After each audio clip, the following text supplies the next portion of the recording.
আলহামদুলিল্লাহি রাব্বিল আলামিন ওয়াল আকিবাতু লিল মুত্তাকিন আসসালাতু ওয়াসসালামু আলাইকা ইয়া সাইয়্যিদাল আমবিয়াই ওয়াল মুরসালিন ওয়া আলা আলিহি ওয়া সাহবিহি আজমাইন। সাল্লাল্লাহু নবিয়ানা সাল্লাল্লাহু মুহাম্মাদিন ইয়া গাউসে খুদা মুশকিল কুশা আল মাদাদ কিজিয়ে।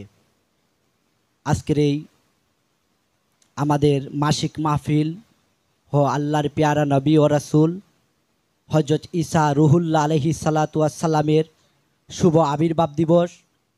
আমি সর্বপ্রথম আমার মুর্শিদ কেবলা এ কাবা কালান্দার বাবা বেদ ও মুয়ারসি আল জাহাঙ্গীর আলাইহিস সালাতু ওয়াস সালামের নুরি কদমে ভক্তি চুম্বন রেখে আলে বাবা জাহাঙ্গীর আলে বাবা বেদ ও মুয়ারসি সবার চরণে ভক্তি শ্রদ্ধা রেখে এবং যে যেখান থেকে এসেছেন আমাদের ফকিন্নি দরবারের আশেকান ভক্তগণ এমনকি অন্য অন্য দরবার থেকে আগত মেহমান সবাইকে জানাই আমার অন্তরের অন্তঃস্থল থেকে অভিনন্দন ও ঈদ মোবারক, ঈদ মোবারক, ঈদ মোবারক।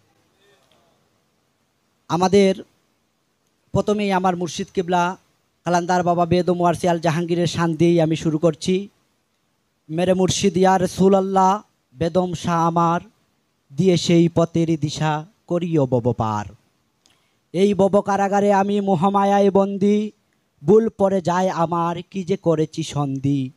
এই ছলনাময়ী মায়াবী ভুবনে তোমার সাফায়ত বিনে কিভাবে মুক্তি পাবো গো এই অবাগা পুণ্যহীনে। তুমি হেদায়তের পুণ্য রবি পরম দয়ালু প্রভু, তোমার দরবার হতে পাবি খালি ফিরে না কবু। তোমার মনোনীত পথে ও মতে আমারে করো কুরবান, তব শ্রীচরণে দাসের যোগ্যতা করো মুরে দান। কাঙ্গাল বেশে তোমার কাছে করি হজরত মিনতি, দুঃখে সুখে সর্বসময় হইও পাপীর সাথী।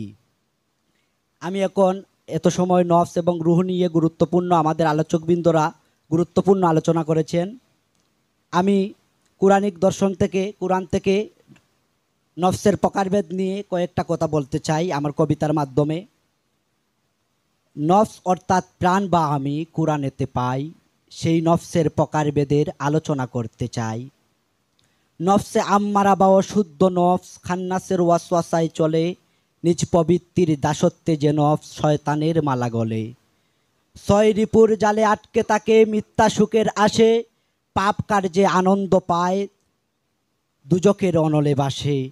সুপথ ছেড়ে কুপথে চলে বুকেতে মেজে থাকতে চায়, শক্তির পূজায় মগ্ন হয়ে নফস সত্যের পথ ভুলে যায়।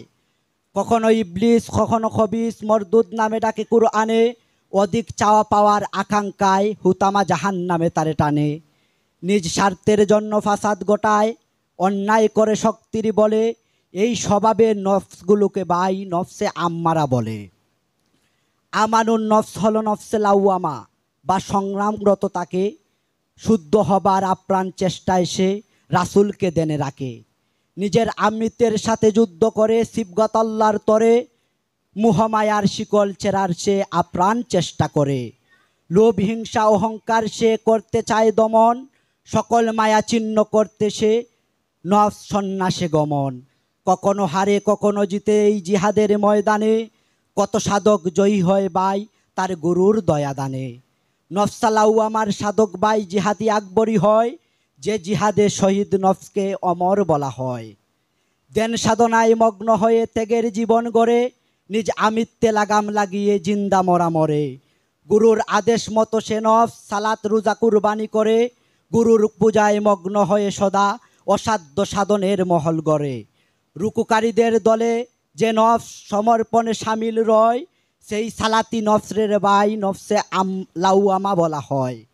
নফসে মুতমাইন্না পরিশুদ্ধ নফস যাকে মুমিন বলা হয়, পরিতৃপ্ত প্রশান্ত খান্নাস মুক্ত নফসে মুতমাইন্না হয়।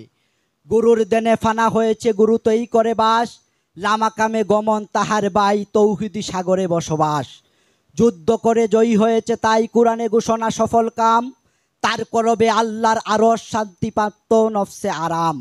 নিজেকে বিলিয়ে দিয়েছে সে পরমের প্রেমের তরে, রুহুল্লাহর বাহন হয়েছে নিজের নফসিয়াত মেরে। গুরুর প্রেমের শরাব খেয়ে হয়েছে শ্রেষ্ঠ মাতাল, হাক্কুল ইয়াকিনে নিশানা তার গমন আকাশ পাতাল। নিজেকে চেনা নফসে মুতমাইন্না পরিপূর্ণ রবে সমর্পণ, দেখো দলিলে সেই নফস ওরে জান্নাতে করে গমন।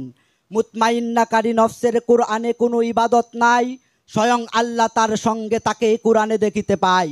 রাসূলের স্বভাবে স্বভাবিত যে তার প্রেমেতেই মরা, তার দিলেতে ধরা পড়েছে যাকে যায় না ধরা। নফসের আরও প্রকার করেছে সুফি সাধকেরা শুনি, নফসে মুলহেমান, নফসে আনা, আরও নফসে রহমানি। জয় গুরু, জয় বাবা কালান্দার বেদম ওয়ারসিয়াল জাহাঙ্গীর, মাদাদ ফরমা, মাদাদ ফরমা, মাদাদ ফরমা।